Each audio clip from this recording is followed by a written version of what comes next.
Hey guys, today I want to share with you my personal How I Met Your Mother story, and one of the better stories that I certainly believe is out there. I do this because I want to not only share with you something positive, but also demonstrate how occasionally in life you just have to take risk. And the more risk you're comfortable taking with potential upside, the better your life will be. So here's my story.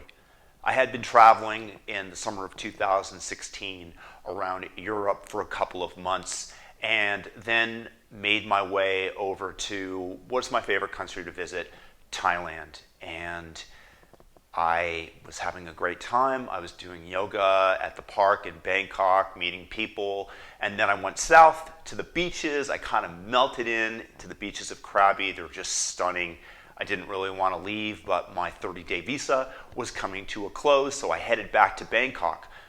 I had previously returned a mat that I had borrowed to a friend because I was leaving, and I recognized the fact that the teacher was going to be instructing that afternoon at the park. On a whim, I messaged her and said, "Hey, do you happen to have an extra mat?" She messaged me back immediately saying, "I was just leaving, I was out the door, let me go run in and get one for you." At that point, I got to go to class. I'm roped in, I'm contractually obligated. So rather than watch Better Call Saul on Netflix, I head on over to the park.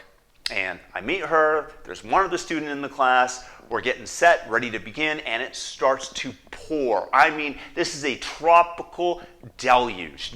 Nothing, it's not like the easy rain that you might see on the West Coast. This is a deluge. And soon after, moments later, a man shows up and he says, "Hey, you guys are under the awning here. Do you mind if we merge yoga classes with yours?" The teacher looks at me, I look back at her, we nod at each other, and I look at the guy and say, "Bring it on. Bring everybody over." So a group of about 8 people traipses over. They have their mats, they have their bags, they set them down, and that's the first time that I saw my wife, Elle. She was beautiful. Immediately, you just go for it. You see something and you just say, "Hey, I'm going to strike up a conversation with her." I started talking with her. Class interrupted our convo, much to my chagrin. The rain continued to intensify and everything was wet. The mats were slippery. The concrete was slippery. It was actually probably the most dangerous yoga class that you could have taken. And after class, we probably didn't even last the full hour allotted because of the storm. And I started to speak with her again after class. I got her information. I found out that she had come an hour out of her way, and she's a teacher, and she was set to teach at her kindergarten the next day.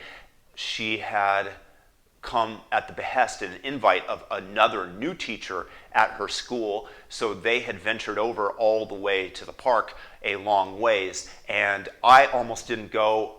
If I had messaged the teacher a minute later, she probably would have been too out the door and too far away to get the mat. I probably wouldn't have gone. And then the rainstorm that then brought us together. But I didn't even think anything of it because I was leaving the following evening to go back to the United States. I posted on Facebook something that I had written previously about Bangkok and noted the fact that she liked it. Sent her a message, didn't hear back. Got on the plane, went back to the United States. When I landed, there was a message from her. Messaged her back. We started communicating over video, and I just knew that this was somebody that I had to see again because she made me laugh. And I'm not the most serious person in the world, despite some of the videos I might have had politically. I'm very unserious, and if somebody does have a sense of humor, we're not going to meld together because I'm going to drive them batty, and I can't handle somebody who's too serious. But she made me laugh.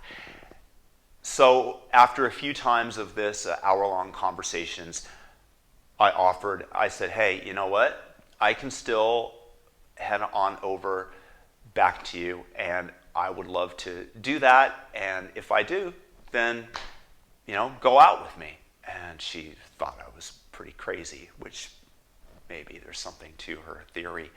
And she says, well, I mean, you can come. Are you sure? I'm not promising you a thing if you come. You're coming at your own risk. I'll go out with you, but that's as far as I'll go. That's what she told me. And I said, I'll take that risk. In life, you simply have to take a risk once in a while based on the intuition that you have. And a couple of weeks later, I boarded a plane, and she told me I was coming there on a school night, and she rarely, if ever, leaves her apartment on a school night because she has to get up at 6 o'clock in the morning. My plane got in at 10 o'clock at night. By the time I got through customs, immigrations, deboarded the plane, it was probably going to be around 11. And she insisted on meeting me. Despite my protestations, she said, no, I'm going to meet you there. You've come all the way here. And I said, it's unnecessary, etc., etc. She insisted. And when, after that 24-hour trip almost, after I got through customs and immigration, and I walked through the terminal, and there she was, and I gave her a hug, and we drove in a taxi cab back to her area of Bangkok, and I got to the room that I was staying in. I was renting a place very close to her, and the next night we went out for dinner. I have to tell you though, when I found her at the airport, I was incredibly grateful, and I knew that this was much more likely to be the one, so to speak, el uno, if you want to put it another way, that she had done so. And and we traveled around, we had dinner, and it was great, and we made each other laugh, and we were attracted to each other, and she was due for a break in her school, and we traveled around northern Thailand together for 2 weeks. We would show up at these little bed and breakfasts, and they would just assume that we were a couple, and we asked for separate rooms, and much to the surprise and delight, profit-wise, of the bed and breakfast owner. But we did that for 2 weeks, and we haven't been apart since. And we have a second child who's about to be born in a month, and we're very, very excited. But the point is just to share a story that you probably don't hear in this internet dating age where you meet on Tinder, and the need that sometimes in life you just have to risk it.